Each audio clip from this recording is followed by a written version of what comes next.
The night Max wore his wolf suit and made mischief of one kind, his mother called him Wild Thing, and Max said, "I'll eat you up," and he was sent to bed without eating anything.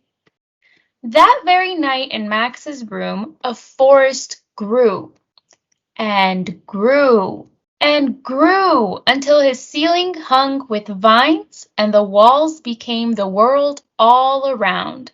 And an ocean tumbled by with a private boat for Max, and he sailed off through night and day, and in and out of weeks, and almost over a year, to be where the wild things are.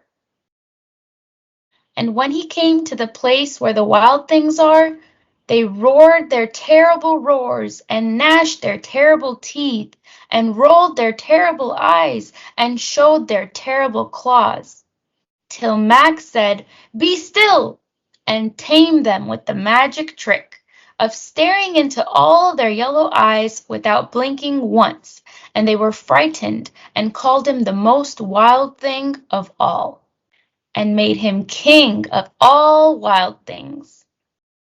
"And now," cried Max, "let the wild rumpus start."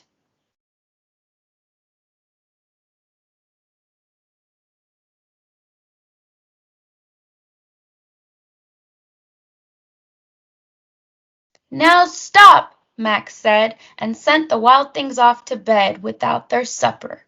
And Max, the king of all wild things, was lonely and wanted to be somewhere where someone loved him best of all.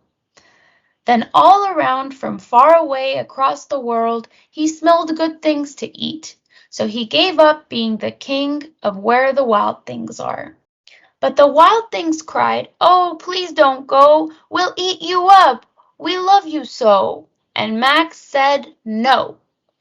The wild things roared their terrible roars, and gnashed their terrible teeth, and rolled their terrible eyes, and showed their terrible claws, but Max stepped into his private boat and waved goodbye, and sailed back over a year, and in and out of weeks, and through a day, and into the night of his very own room, where he found his supper waiting for him. And it was still hot.